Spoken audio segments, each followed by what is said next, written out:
The Battle of Mossy Creek was part of the Longstreet's East Tennessee campaign, which would take place on December 29, 1863, near Dandridge in Jefferson County, Tennessee.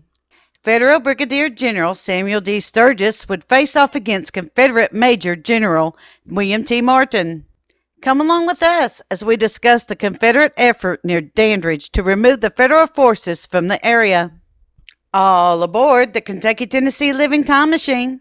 Please fasten your seatbelts and keep your arms and legs inside of the vehicle at all times. But to get going, we need your help. We still need to fire up that time machine to transport us. Please help us by clicking on the like, subscribe, and bell notification buttons down below. Please do not attempt to remove the safety bar while the ride is in motion. Not only does this fire up the time machine, but it convinces YouTube algorithm that we need a bigger time machine to reach more people who love history as much as you do. Now, back to our story. The engaged forces. During the Battle of Mossy Creek, Union Brigadier General Samuel D. Sturgis' forces would be the Army of the Ohio, 1st Brigade, 2nd Division of the Cavalry Corps, 23rd Army Corps, commanded by Colonel Samuel R. Mott. Confederate Major General William T. Martin would be in the command of Longstreet's 1st Corps Cavalry, the Army of the Northern Virginia, and Sturgis would report that the Confederate cavalry was supported by a brigade of infantry, which held approximately 2,000 men. Backstory. On December 18, 1863, the Union and Confederate armies would meet on the battlefield of Strawberry Plains. Because of the Federal advance of 6,000 troops, Lieutenant General James Longstreet was forced to give up Knoxville and retreat 30 miles away to Russellville.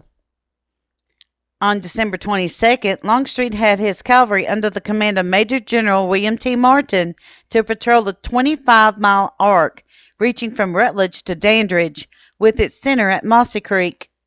Martin apprised the general of all movements of the Union forces in that area that could threaten the Confederate forces.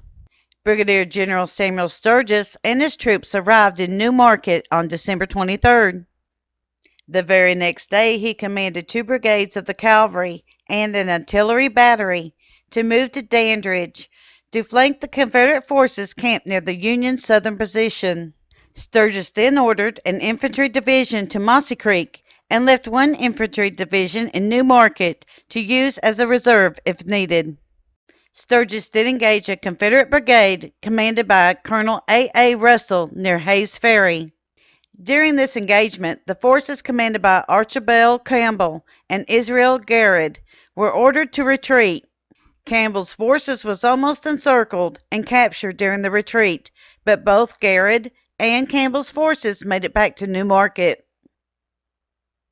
December 28, 1863. The Union forces under the command of Sturgis was stationed between Mossy Creek and forward towards Talbot Station. Intelligence came to Sturgis that evening that sometime in the afternoon hours of December 28th, a brigade of Confederate cavalry commanded by Major General William T. Martin had gone to camp near Dandridge, just south of Mossy Creek. This put the cavalry just south of their current position. Sturgis surmised that the Confederate army had split. He made the decision to engage and capture the encamped enemy cavalry.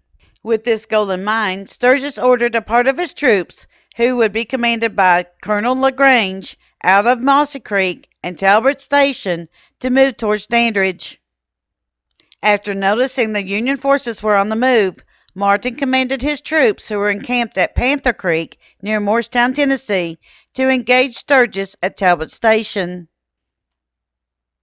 December 29, 1863. Around 9 a.m. on December 29th, Martin arrived and engaged his troops at Talbot Station. This action slowly forced the Federal troops to fall back to defensive positions. Sturgis sent messages to Colonel LaGrange and his troops that were heading to Dandridge that if they met no enemy action there, that they should return to Mossy Creek and Talbot Station to engage the enemy there. By 11 a.m., General Martin once again attacked the Federal line east of Mossy Creek with 2 batteries of artillery and over 2,000 men. Slowly, but surely, as the Confederate army advanced, the Union forces were losing ground, but the forces of Union Captain Eli Lilly and his artillery battery was holding back the Confederate forces from completely taking the line. By 2 p.m., Lilly's battery began to run out of ammo. Under heavy musket fire, the artillery was moved to a hill behind the position of A.P. Campbell's brigade. It was also at this point that Confederate Brigadier General Frank Armstrong led his troops to attack the Union forces. In response, Campbell ordered one of his cavalry regiments to engage Armstrong to prevent the line from breaking at that point. Finding that there were no enemy troops to engage at Dandridge, the Union forces were immediately turned around and headed back to Mossy Creek to help engage the enemy. When they reached Mossy Creek around 3 p.m., the combined efforts of both sides of the Union Army began driving the Confederate Army out of Mossy Creek and towards Talbot Station and Panther Creek. When General Martin saw that reinforcements had arrived for the Union and that his advances were now being thwarted, he called for a retreat and ordered a withdrawal. The total battle would take 7 hours and ended with a Union victory. Sturgis had chosen not to pursue the Confederate forces at night, and so this ended the battle. By the time the darkness had fallen, the Confederate troops were once again back where they had started in Panther Creek. Because it was winter, Sturgis pulled his men back to Morristown. Another active engagement would not occur until the middle of January 1864. The line at Talbot Station would hold for the Union forces for some time. There is an estimated 509 troops that were killed or wounded in this battle. The Union side sustained 109 troops, and the Confederate side sustained 400 troops in the casualty count. Thank you. We at Kentucky Tennessee Living would like to thank you for watching our video series on the Appalachian Civil War battles. Don't forget to hit that like button, as the more likes we receive, the more likely YouTube is to suggest our videos to other viewers. Also, to receive notice when we upload a new video, be sure to subscribe and click the bell notification button. We thank you for continuing to support Kentucky Tennessee Living as we are discovering the mysteries in Appalachian history.